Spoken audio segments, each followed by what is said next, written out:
உறவுகள் மேம்பட வேண்டும், உள்ளம் உயர வேண்டும். நம்ம வாழ்க்கையில் உள்ளம் உயர்ந்ததுன்னா உறவுகள் மேம்படும்.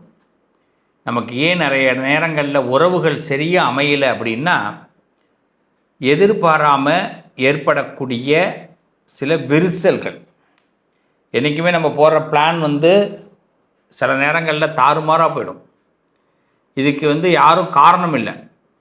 போட்டவங்களும் காரணம் இல்லை, அதை நடத்த முடியாதவங்களும் காரணம் இல்லை. இது என்ன பண்ணுறோன்னா, ஒருத்தவங்களுக்கு ஒருத்தவங்க குற்றம் சாட்டிக்கிறது தான் வேலையாக இருக்கும். அது இன்றைக்கெல்லாம் வீடே அரசியலாக போயிட்டு, அரசியலுங்கிறது வெளியில் இருக்குன்னு எல்லோரும் நினச்சிக்கிட்டு இருக்கோம். வீட்டுக்குள்ளேயே அரசியல் உண்டு. எல்லாம் யாரும் உண்மையை நிறைய பேசுகிறது கிடையாது. எல்லோரும் எதை பேசுனா பிரச்சனை வரும்னு பேசாமல் இருக்கிறவங்களும் இருக்கிறாங்க. சில விஷயத்தை மனசை என்ன பண்ணலாம் அப்படின்னு பேசி கஷ்டப்படுத்துகிறவங்களும் இருக்காங்க. அதனால் வீட்டில் அரசியல் இருக்குது. அதனால் உயர்வு ஏற்படக்கூடிய விஷயங்கள் உள்ளத்தினால் நடக்கக்கூடியது. இந்த உள்ளம் இனிமேல் இப்போ ஒரு வீட்டில் ஒரு சண்டை வந்துடுது, குடும்பத்தில் ஒரு வம்பு வந்துடுது, இல்லை ஒரு நம்ம வேலை பார்க்குற இடத்துல ஒரு பிரச்சனை வந்துடுதுன்னா, ஒரு சண்டை வந்துடுது, வம்பு வந்துடுதுன்னா அது தீரும்னு நினைக்கிறீங்களா? அது தீராது. பகை என்றைக்குமே தீர்றதுக்கு ஒரே வழி தான், மறதி இருந்தால் தான் பகை தீரும். இல்லைன்னா பகை தீர வாய்ப்பே கிடையாது. நான் என்ன சொன்னாலும் மற்றவங்க சமாதானம்லாம் படுத்தி வைப்பாங்க, அந்த பகையெல்லாம் தீராது. திருப்பி அந்த பகை எப்படி வெடிச்சிடும். அரசியல் கூட்டணி மாரி தான். அரசியலில் கூட்டணி கிடையவே கிடையாது. அது பார்த்திங்கன்னா நட்பு எதிரி கிடையாது. அதே மாதிரி தான் குடும்பத்துலேயும் பார்த்திங்கன்னா மனசார ஒருத்தவங்களை என்ன பண்ணணும், எனக்கு இவங்களை ஓகே பிடிக்குது பிடிக்கல, மனசார திருந்தணும். அதாவது ஒரு தப்பு பண்ணால் கூட குடும்பத்தில் உள்ளவங்க இதை நானாக தான் பண்ணிட்டேன், மன்னிப்பு கேட்குறது, வருத்தம் தெரிவிக்கிறது, இதெல்லாம் இருந்தால் தான் குடும்பம் நல்லாயிருக்கும். ஆனால் அதே நேரத்தில் இது எதுவுமே கேட்காமல் இருக்கும்போது பகை தொடரும். இதில் பகையை விரும்பாதவங்க நிறைய பேர் இருப்பாங்க. யாருமே பகையை விரும்ப மாட்டாங்க. ஆனால் இந்த பகையை எப்படி தீர்க்கிறதுன்னு தெரியாமல் வழி இருப்பாங்க. உறவுகளே, நல்ல ஒரு விஷயத்தை தெரிஞ்சுங்க. நம்ம லைஃப் ரொம்ப நாள்லாம் வாழ போகிறது இல்லை. 120 வருஷம்லாம் ஒரு காலகட்டம் தான். இப்போல்லாம் 65 வருஷத்தை தாண்டது பெரிய கஷ்டமாக இருக்குது எல்லாருக்கும். அதாவது 60 வயசில் வரக்கூடிய வியாதியெல்லாம் 24 வயசில் வருது. ஏன்னா எல்லாம் முதல்லாம் பார்த்திங்கன்னா வீட்டில் காலையில் பழைய சோறு சாப்பிடுவாங்க.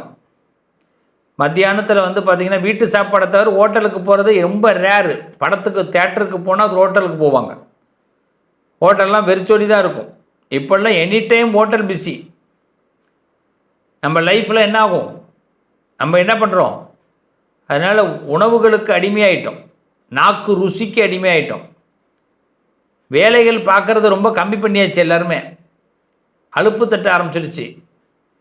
அதனால் என்ன ஆகுது அப்படின்னா, லைஃபோடைய ஸ்டைல் மாறுது. லைஃபோட ஸ்டைல் மாறிட்டு நம்ம என்ன பண்ணுறோம் அப்படின்னா, எனக்கு கிரகங்கள் சப்போர்ட் பண்ணலை, எனக்கு நேரம் சரியில்லைன்னு ஒரே வார்த்தையில் முடிச்சிடுறோம். நேரம் நல்லா இருக்கிறது நல்லா இல்லாமல் போகிறது நம்ம கையில் இருக்குது. அதனால் இப்போ முதல்ல நம்ம செய்ய வேண்டியது, நம்ம வார்த்தைகளுக்கு அழகான வார்த்தைகளை கொண்டு போகணும், உறவுகளை மேம்படுத்தணும். அப்போ தான் நம்ம வாழ்க்கையில் இந்த உள்ளம் உயர்ந்தால் உறவுகள் வளரும், உயரும். நம்பிக்கையோடு வாங்க. செப்டம்பர் மாதம் ஒவ்வொரு ராசிக்கும் எப்படி இருக்க போகுதுன்னு பார்க்க போகிறோம். அதுக்கு முன்னாடியாக செப்டம்பர் மாதத்துடைய பொது பலன். செப்டம்பர் மாதத்தில் அரசியலில் திடீர் திருப்பங்கள் ஏற்படும். அரசியல் ரீதியாக எதிர்பார்க்காத ட்விஸ்டெல்லாம் உண்டு செப்டம்பர் மாதத்தில்.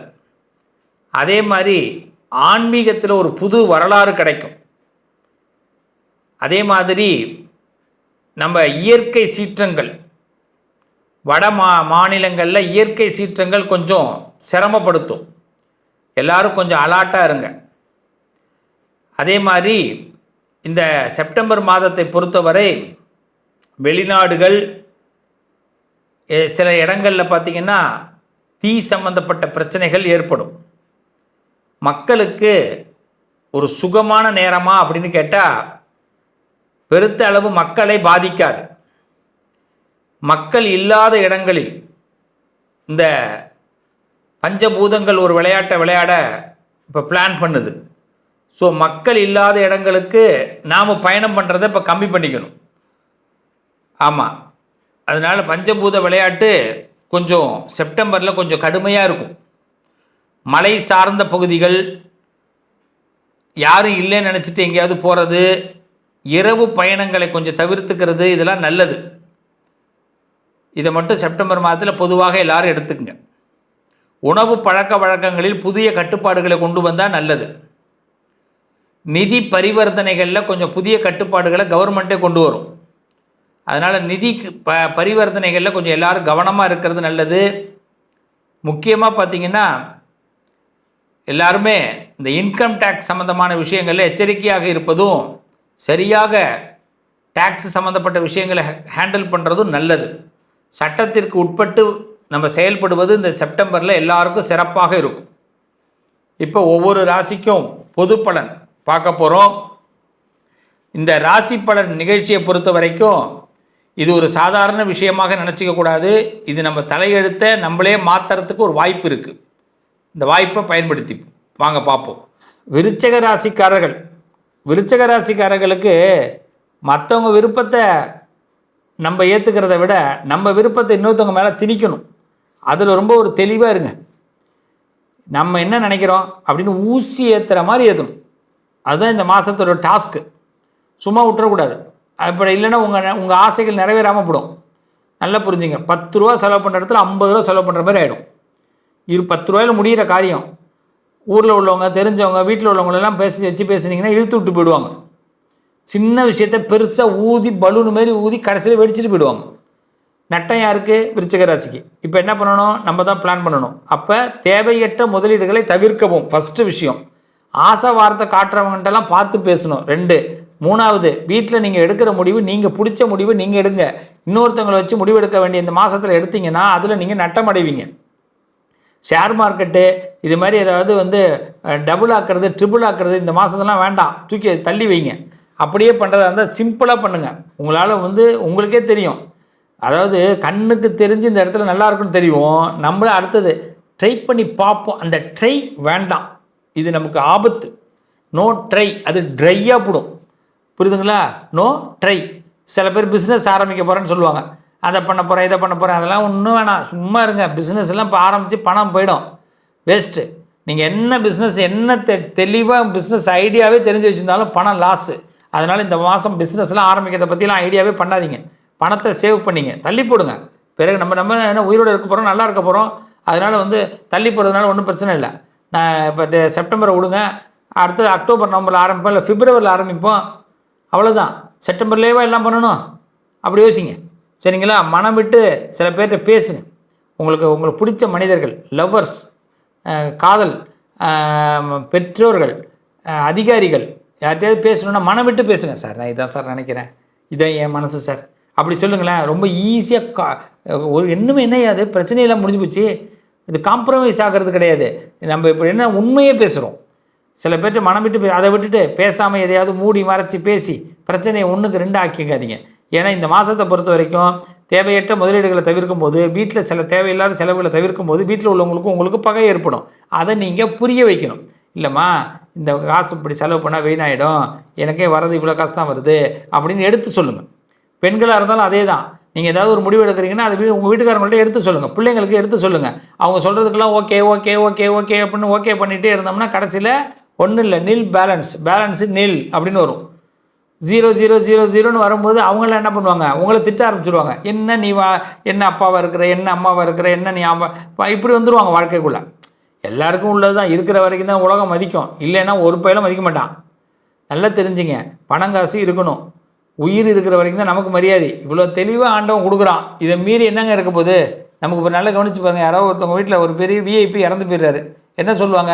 2 நாளுக்கு அந்த தெரு பக்கம் போகாமல் இருக்கணுமா?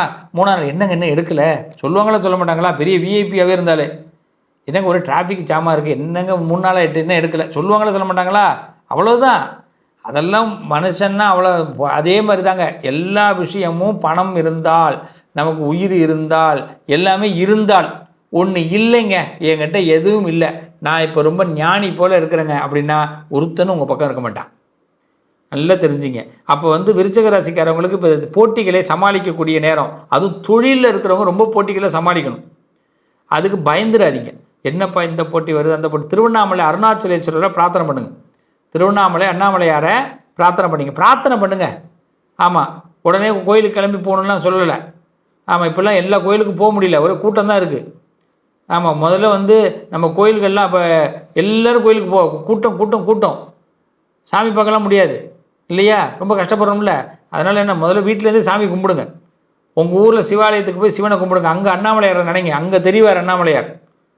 எப்படி அண்ணாமலையார் அங்கே தெரிவார், நம்பணும். அந்த நம்பிக்கை தாங்க வாழ்க்கை, அந்த நம்பிக்கை தான் வாழ்க்கை.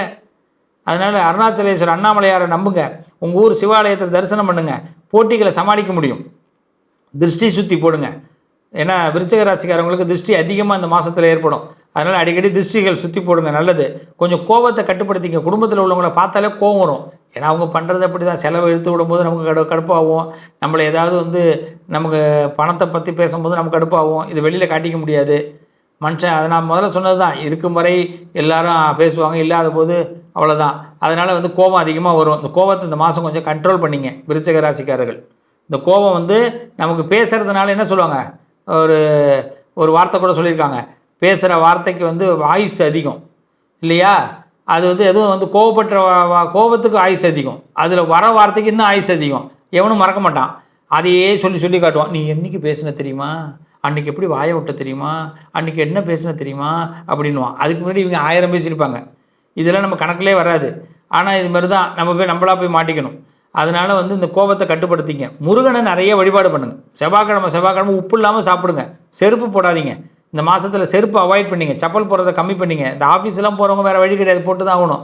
மேக்ஸிமம் வீட்டில் செப்பல் போடுறத மேக்ஸிமம் கம்மி பண்ணிங்க. முருகனை கும்பிடுங்க. கோபத்தை வந்து உங்களுக்குள்ளே அடக்கி வைங்க.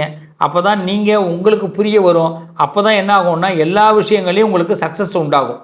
இல்லைன்னா தேவையில்லாமல் ஒருத்தவங்களாம் என்ன மாதிரி ஒருத்தவங்களாம் வந்து உங்களுக்கு அறிவுரை சொல்லிகிட்டு இருப்பான், ஏன்டா இப்படி பண்ணுற அப்படின்னு. உங்களுக்கு கடுப்பாகுதுல்ல, அதுதான் உங்களுக்கு. அதனால தான் அறிவுரையெல்லாம் வேண்டாம். ஏன்னா இது எல்லா இடத்துலையும் இருக்குது பிரச்சனைகள். அதனால் நம்ம என்ன பண்ணக்கூடாது, இந்த காலகட்டத்தில் கோபம் வேண்டாம். இந்த மாதத்தை பொறுத்த வரைக்கும் ஒரு தள்ளி விடுங்க. அப்புறம் இன்னொன்று, வட்டி பணம், இந்த இன்ட்ரெஸ்ட் கட்டுறவங்களாம் கொஞ்சம் பார்த்து இன்ட்ரெஸ்ட் கட்டுங்க. சில பணம் வந்து கட்ட முடியாமல் போகிறதுக்கு வாய்ப்பு இருக்குது. அதனால் கொஞ்சம் அதை முன்கூட்டியே இந்த மாதத்தில் ஆரம்பத்திலேயே பணம் சம்மந்தப்பட்ட விஷயங்களில் டிரான்சாக்ஷனில் கொஞ்சம் கவனமாக இருக்கிறது நல்லது. அலட்சியமாக நாளைக்கு பார்த்துக்கலாம். அதாவது ஒரு 10,000 பணம் வருது, இதை ஒரு இடத்துல கட்டணும். இது இப்போ இந்த 10,000 வந்த பிறகு நீங்கள் உடனே இதை வந்து ஒரு மொய் எழுதிடுவோம், இல்லை இந்த ஃபங்க்ஷனுக்கு போய்ட்டு வந்துடுவோம், அந்த பணத்துக்கு ஒரு பணம் வரும், வந்ததுக்கு பிறகு பேங்க்கு கட்டிக்கலாம் அப்படி நினச்சிடாதீங்க. வேண்டாம். இந்த மாதம் அது நடக்காது. அதனால் இந்த மாதம் முதல்ல உங்கள் கடனெல்லாம் அடைச்சி விட்டு சொந்தக்காரனுக்கோ தெரிஞ்சவனுக்கோ போகாமல் கூட இருங்க, தப்பு கிடையாது. நீங்கள் அது அப்படி போகிறதா இருந்தால் போய் 100 ரூபா மொய் எடுத்துருவாங்க, ஒரு 500 பிறகு கொடுத்துக்கலாம், புரியுதுங்களா. இல்லை வீட்டில் போய் கண்டுக்கலாம், ஒன்றும் தப்பு கிடையாது. அந்த நம்ம அப்படி இது பண்ணிடாதீங்க. இந்த மாதம் விருச்சிக ராசிக்காரவங்க பண விஷயத்தில் கொஞ்சம் எச்சரிக்கையாக இருங்க, சரிங்களா. நல்லது நடக்கும், வாழ்த்துக்கள். உங்கள் அதிர்ஷ்டத்திற்கான தீர்வு: கல்வி, பதவி, யோகம், தொழில் வளர்ச்சி பெருக, ஜாதகம், வாஸ்து, திருமண பொருத்தம் பார்க்கவும், பிரசன்னம் கேட்கவும். Positive lion doctor Sivasri Manikanda Sivam. தொடர்பு கொள்ள வேண்டிய வாட்ஸ்அப் எண் 7904137178.